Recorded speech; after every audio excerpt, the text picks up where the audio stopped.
So the next session, as the speakers come up, you might want to stand up and stretch a bit because we know you've been sitting for a long time. But as the people come to the stage, so the session's called Working with Kinship Carers, Partnering with Families, and we have Bryan Smith from Queensland Fostering Kinship Care, Ange, Tyson and Annaley Clarke from KIC.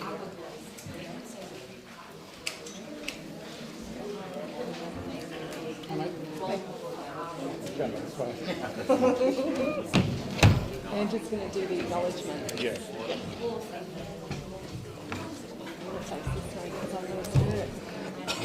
Oh? No, you don't have to worry about that. It's in bloody old I taking notice.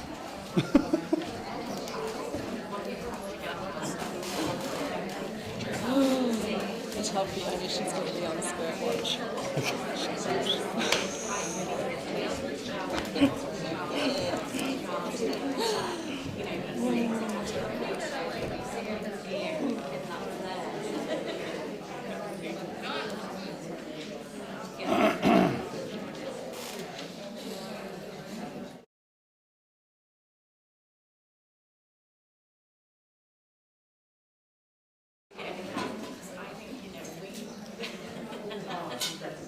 Hello everyone, my name's Ange Tyson, and firstly I'd like to acknowledge the traditional owners of where we are sitting today, the Turrbal and Yarraville peoples and their families and their ancestors.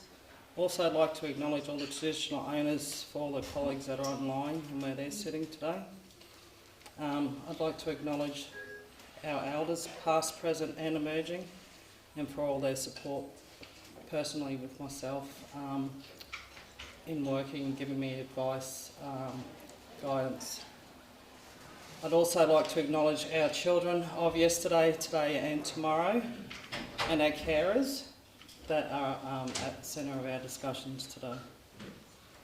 And I work in the KICS KFC program, which is Kummara and Infinity Community Solutions Kinship and Foster Care, Indigenous foster care, and Kummara is a Indigenous community controlled organisation that was established in 1999, and we have many services on the south side of the river. And Infinity is a boutique org that was established in 2017, and they formed partnership with Kummara in 2017, and we have a few programs there. I'll hand it over to these two. Well done. Oh, it's good to get that off.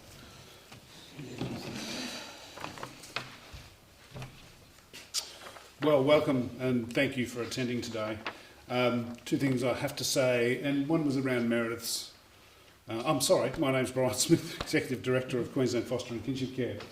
I do have to say, initially what Meredith was saying about ensuring that we take it slow, I have to say to Kate and Megan, if making significant statements about this since 2010 has taken it slow, this is too slow, I have to say. I just want to make that comment because this has been here for a long, long time.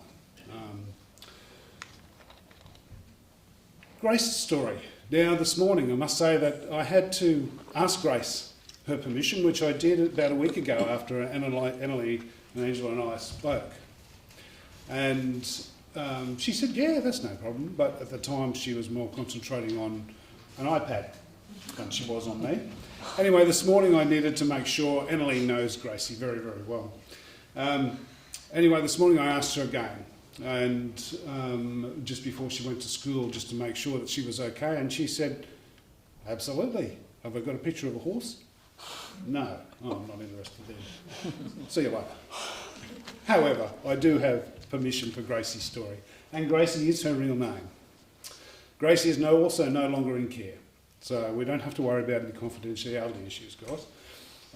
However, Gracie's story in 2010. We'd been foster carers for some 18 years by that time, and life was getting to some sort of normality for us. Our own children were growing, our children in care were also growing. we've got a very blended family that now comprises 13 children. Mine, hers, ours, adopted, and children that never ever left home. We've now got also 20 grandchildren, and so from 7 weeks old right through to 22. So I consider us quite privileged. However, even more privileged we feel is that in a lot of ways, although it brought a lot of heartache and pain, that in 2010 we got a phone call one night following the birth of Grace, where my wife attended the birth. But it was some 7 weeks later when we got a call from Grace's mother to say that Child Safety had taken Grace and she'd taken off from the hospital. We know the system, so it made it a little bit easier for us to try and find out where Grace was at that point in time, and rang the regional office that was involved. Grace was on her way to foster carers. Now, we were known in the system. Family mapping didn't work at all under those circumstances. There wasn't even a try, to tell you the truth. However, we got that car diverted with 2 workers in it to our place. Grace arrived with us at 7 weeks old at her birth weight.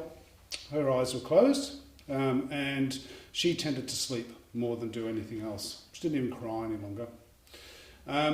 So if I could have got hold of my daughter on that evening, I was very angry, very, very angry, as a father and also as a grandparent. However, our attention quickly turned to Grace and what we needed to do for Grace, and that was initially this little girl needed to be able to eat and needed to be able to smile, needed to open her eyes. So those things you do as a parent had to start for us. So went from getting to go out to dinner again after a long, long time together to back to being parents of a newborn. More so than that, kinship carers as grandparents. Now, we know the system.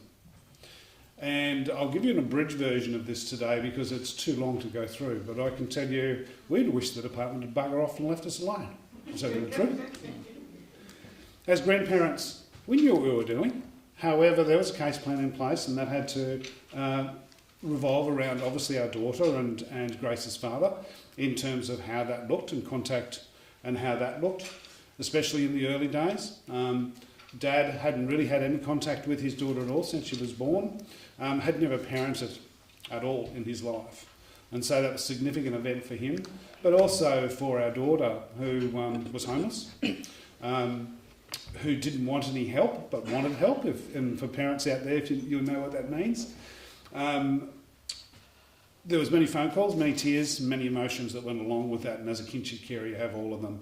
As foster carers that we don't have, I have to say. And a lot of that involved guilt as parents. Why did we do this and where did we actually get to this point with our daughter? From that though, we had to concentrate on Grace, and as we did, then Grace started to grow. Open her eyes, she started to become a very likeable, jovial little girl who loved life, and that's a photo of Grace up there. And one who has now grown into an 11-year-old young woman who has nothing in her mind but horses. So horses are her life. However, it's been a very, very painful journey in a lot of ways. Up until the age of 2, Grace was in care. In that case, she had a family day carer. We needed to work. However, from that family day carers, 4 out of 5 days a week, she was removed from there every day for contact with one parent or another, generally by different workers, so she had no sustainability in terms of continuity of her care when they were there. By 2-year-old, we had a 2-year-old who was handbagging the floor. The trauma that was going on for Grace was extensive in terms of not knowing where she belonged.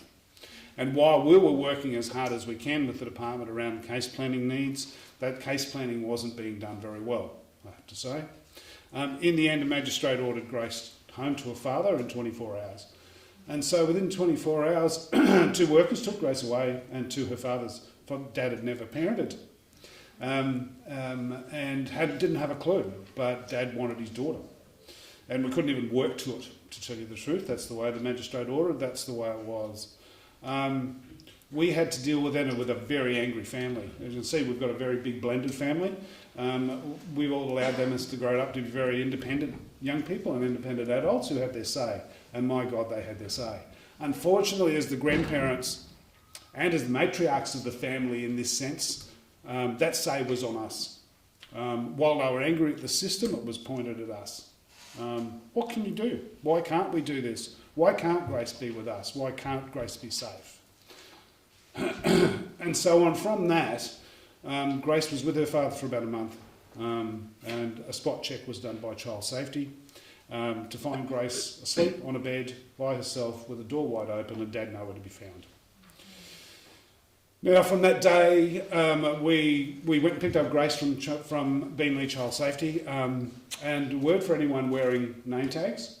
Name tags for our granddaughter is a no-no, and it doesn't matter who they are. She remembers name tags from being a very little girl and doesn't accept people even in our home with name tags, even to the worker that comes along now from the non-government agency, because she remembers that as part of her trauma. But Gracie, when removed, was very, very indifferent about the department and what the department had done. The only persons that she wanted to be attached to was either my wife or myself, and that took some time for her to get over. However, we were also given the option to stay in the system, that they would proceed back to court, or we would not stay in the system and proceed to family law.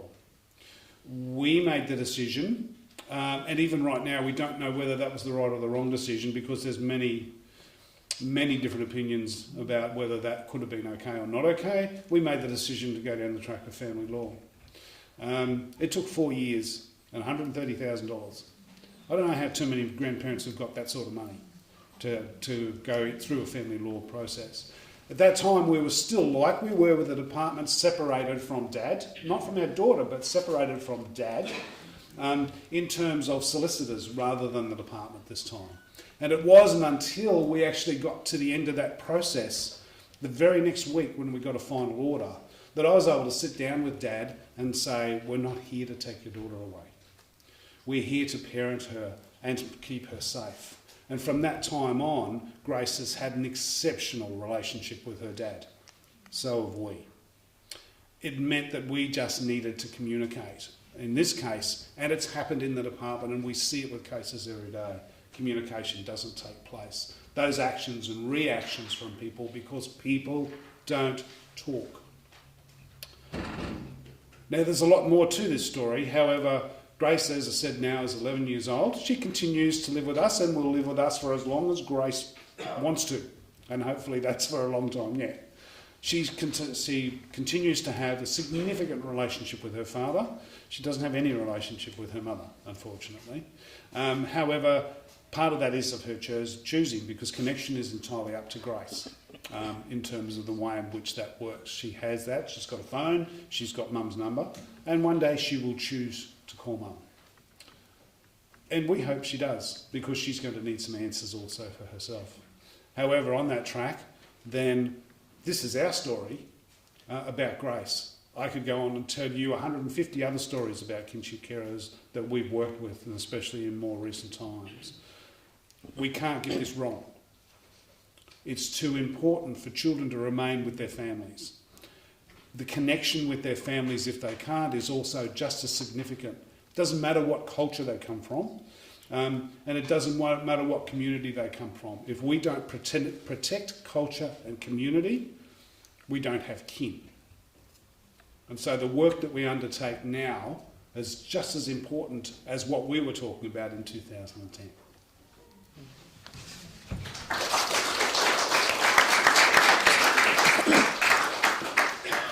Thanks, Bryan. That probably takes us to our next slide. When we were looking at our presentation, we really felt like starting with that perspective of our kinship carers was the critical bit, and then really taking that step back and saying, well, how have we applied that experience of kinship carers to the model that we use at KICS, and lots of other organisations use very similar models or the same. One of the critical things, certainly in Queensland, which can be different to other statutory settings, is that in Queensland the statement of standards, so the level at which foster and kinship carers have to be assessed against at that recruitment and assessment stage is identical. It is not different. And yet, how foster and kinship carers come to that bar, to that high jump, to those set of standards is really different. If I was a foster carer applying for thinking about it, usually I've had time to think about it. I'm kind of excited. I'm pumped. You know, I'm going to bring something to the community. I have help to bring to a child. I've planned it. You know, actually my kids are 11, 12 and 14.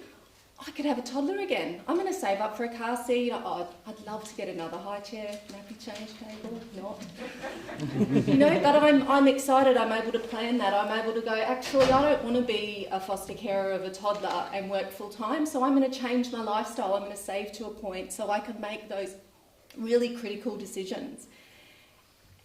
And often, not always, people admire those decisions. I've talked to my friends and family and they're like, oh my God, Annaley, you could totally do that. And then others are like, don't. What are you thinking about? So you have this support system around you that's saying, yeah, look, give it a go. The other thing that I've really consciously done as a foster carer is I've decided to invite child protection specialists, agencies into my house to have really in-depth conversations about my own alcohol use maybe, past relationships, how I parent my children. Am I a smacker? Am I not a smacker? Do I yell? You know, I've really consciously thought of having those very intimate conversations with a stranger.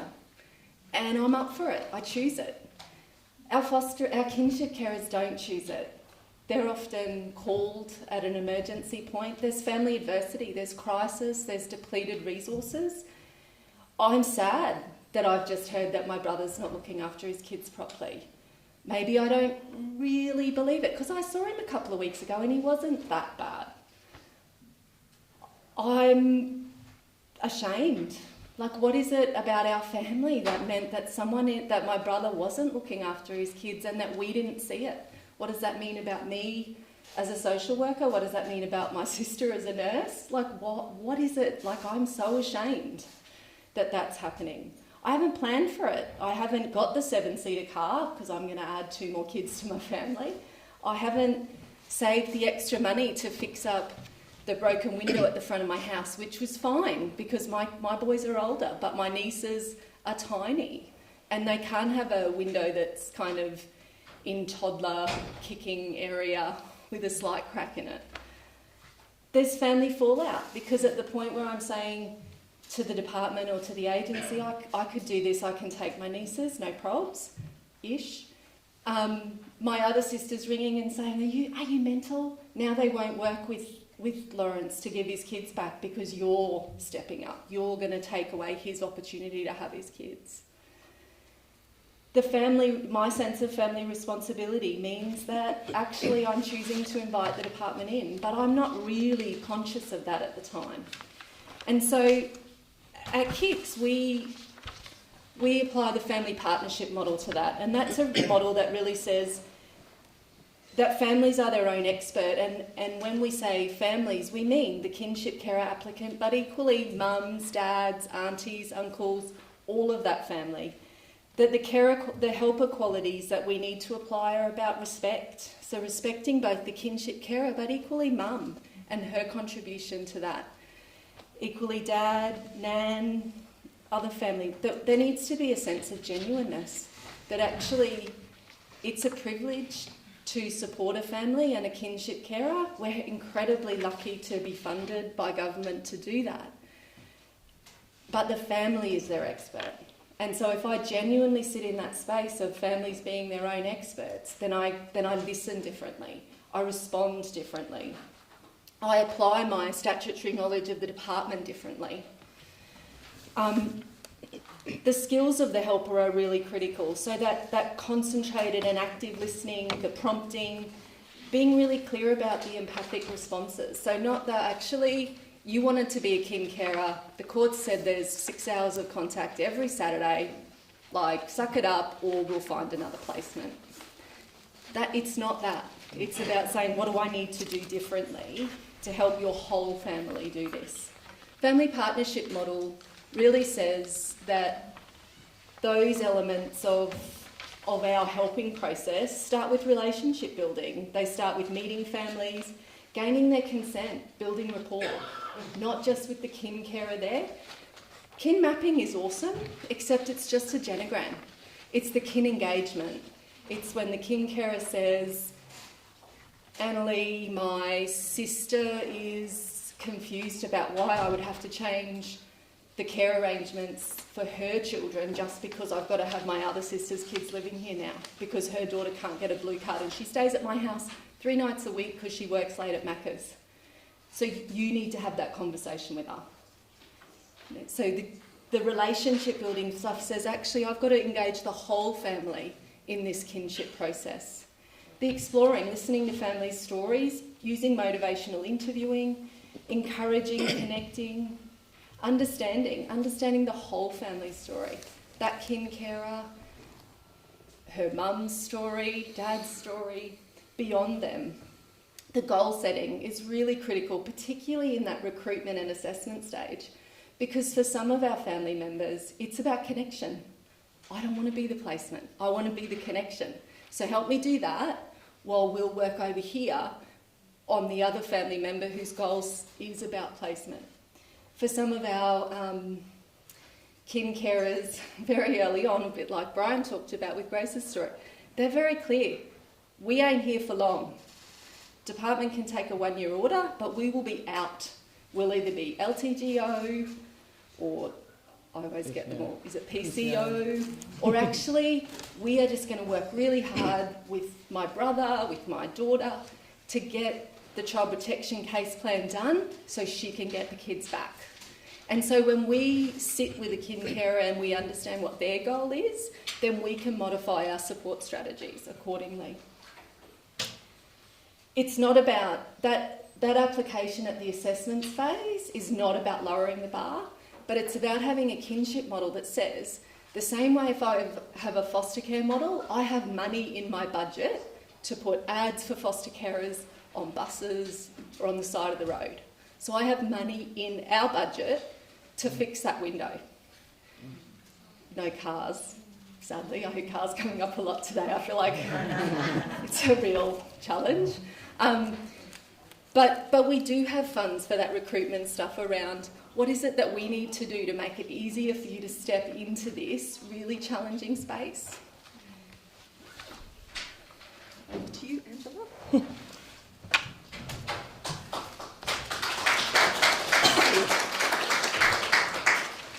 And just talking about the family partnership model, with one of my carers, she's an elder, and I took her to an appointment one day and we were driving home and she just sort of said, oh, there's my son over there, and she was really upset, and I said, what's he doing, you know? She said, oh, he's homeless, he's just been released from jail. And I said, well, come on, we'll go and get him. And she's like, oh, he's not allowed at my place, you know, I've got his kids there. And I said, no, we'll go and get him anyway. Took him back home and we rung around looking for hostels and all that sort of stuff. Couldn't get anything then, and clearly Aunt was upset and so was her son. So I just said, let's ring the department and ask them, you know, explain the situation, ask him if it's all right, if he can stay in until we find other accommodation. Fortunately, Aunt had really good CSOs that agreed to it, because she also supervised contact for the parents.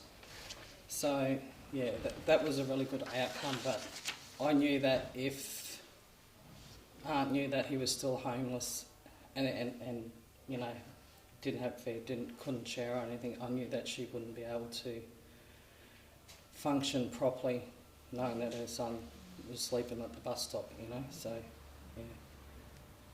yeah, and she was really thankful, because I think that she just had in her mind that he wasn't allowed to stay there.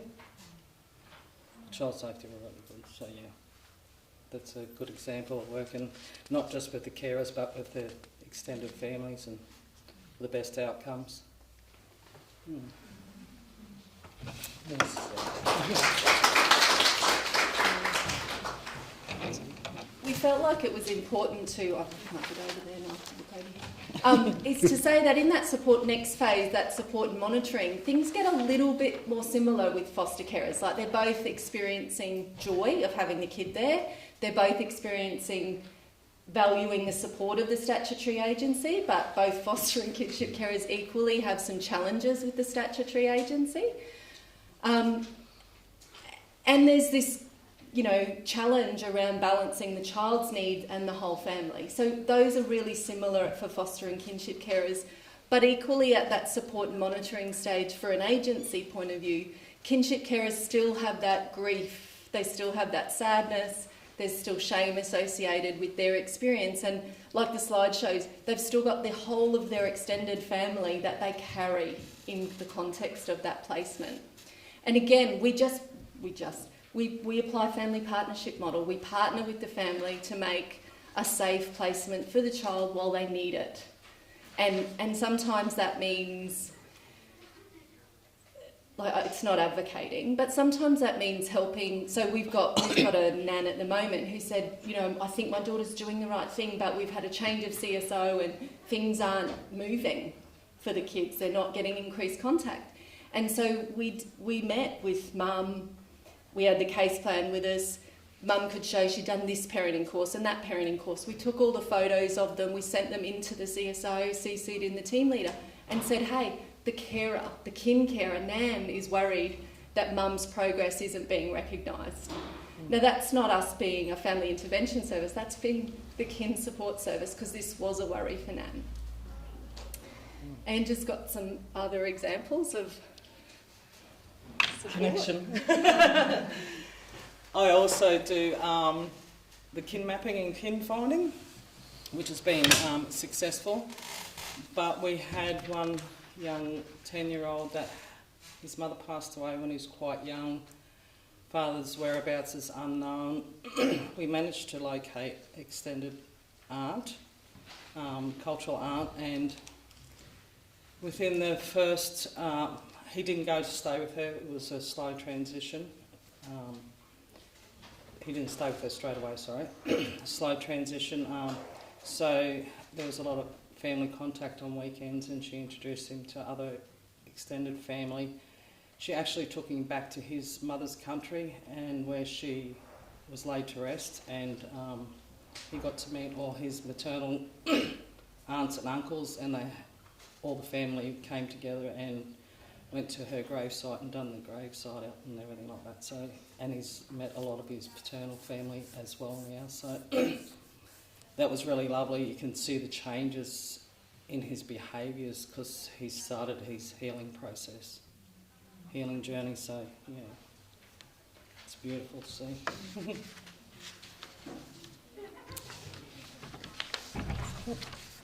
That's us. That's us. That's us.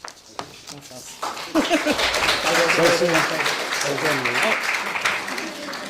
Any questions for the... Oh, yes.